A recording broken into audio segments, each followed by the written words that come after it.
Hey guys, Kelade here. Welcome to my Mythic Carapace of N'Zoth kill/commentate video. For this fight, we are just going to be charging with all of our cooldowns on the pull. For talents, we are using Endless Rage, Double Time, Sudden Death, Bounty Strike, Carnage, Dragon Roar, and Siege Breaker. For our essences, I am using Blood of the Enemy as the major, and then Breath of the Dying, Purification Protocol, and Conflict and Strife as the minors. The biggest thing to know for corruption is I am just wearing the Twilight Devastation weapon from N'Zoth. The other two corruption doesn't really matter, they're just like some stat ones. And the biggest thing to note for this fight is that even though my setup for kind of gear and some DPS, it has AoE elements, mainly because of the corruption, the focus that I'm going to be putting, it's still going to be on the Fury of N'Zoth himself. And then of course these eyes that spawn like basically right now, right? So right here, when this eye spawns, we're going to switch to it. This Gaze of Madness, just make sure you're DPSing down as fast as you can. Generally there's two that spawn and you have two groups that are kind of separated into who DPSs who. Obviously your melee probably hits the one that's already in front of you, and then your range likely hits the ones that are in the back. So right here, you're just going to keep DPSing the Fury. If you want, especially because I am wearing Twilight Devastation, if you really want, you can kind of like leap up and charge over there to where all the ads are, right? There's a beam that proc on the left side, but it probably only hit the boss and nothing else.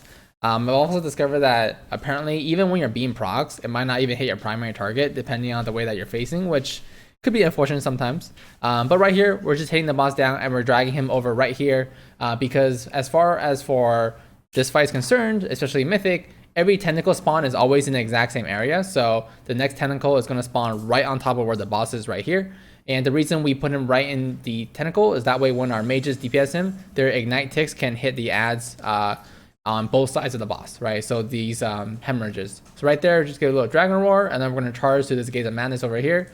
I did save all my cooldowns to make sure that I can use it on the Gaze so we can get it down as fast as possible. And then after this, we'll go back to the boss and DPS it a little bit. Quickly talking about the adaptive membranes, because it's going to be present throughout the entirety of the fight.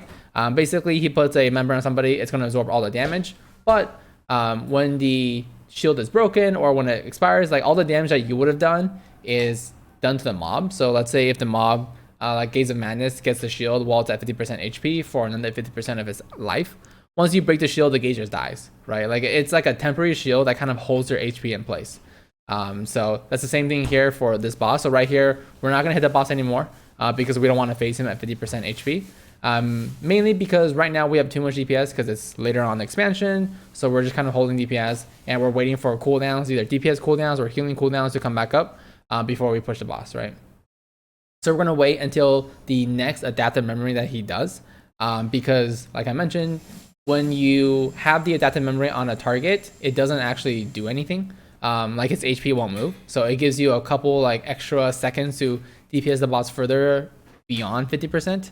Obviously if you do it perfectly, he can get, you know, even closer. So it kind of saves you potentially one extra phase at the end of the fight. So right here, we just take the gateway and we are entering the next phase.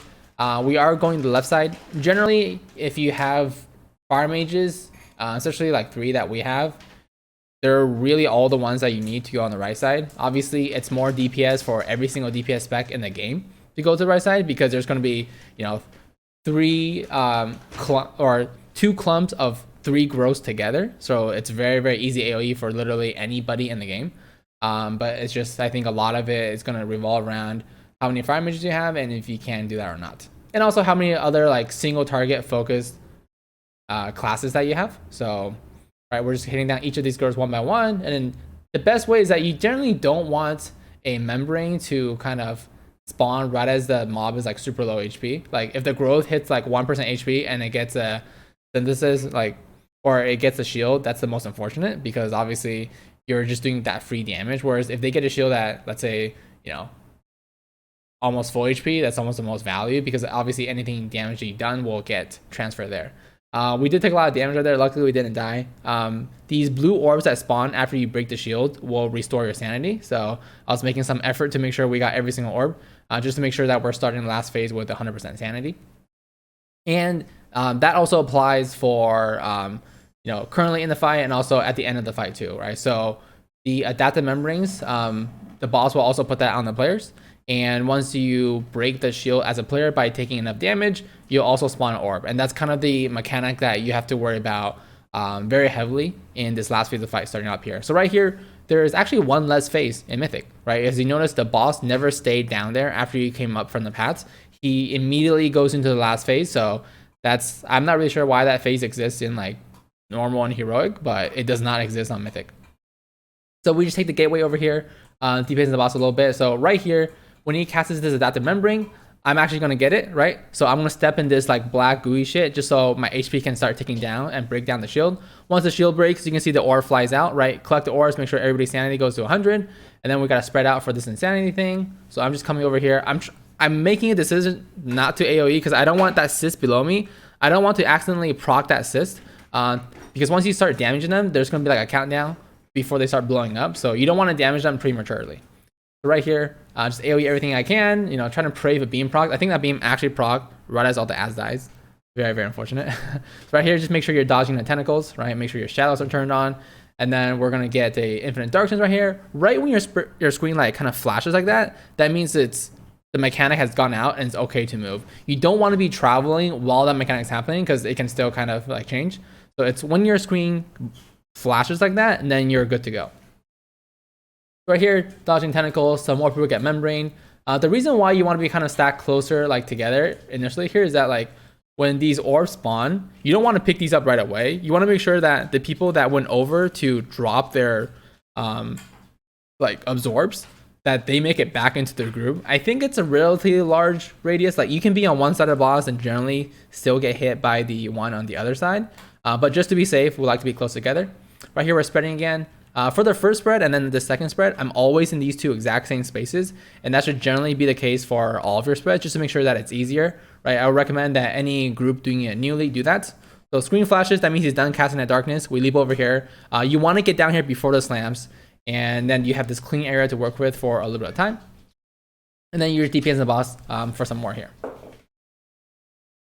Right here, there is a couple of these like little yellow ones. Those ones will also store your sanity a little bit if you pick them up, but those are more individually. So anybody that's kind of like lower on sanity can grab those. And then there's this orb right here. I don't think we did grab them. Okay, yeah. So we grab it, we're good to go. We're just waiting for the next phase. See the lock gate coming up.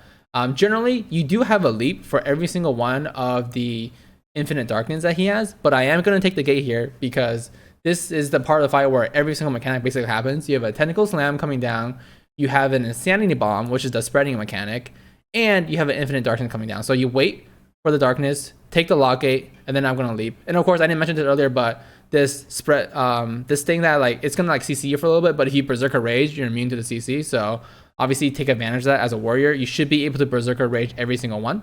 Right here, we last second pot, make sure we burn down the boss. In earlier like progression stuff, we don't kill the boss at this point. We kill the boss once we do another infinite darkness movement.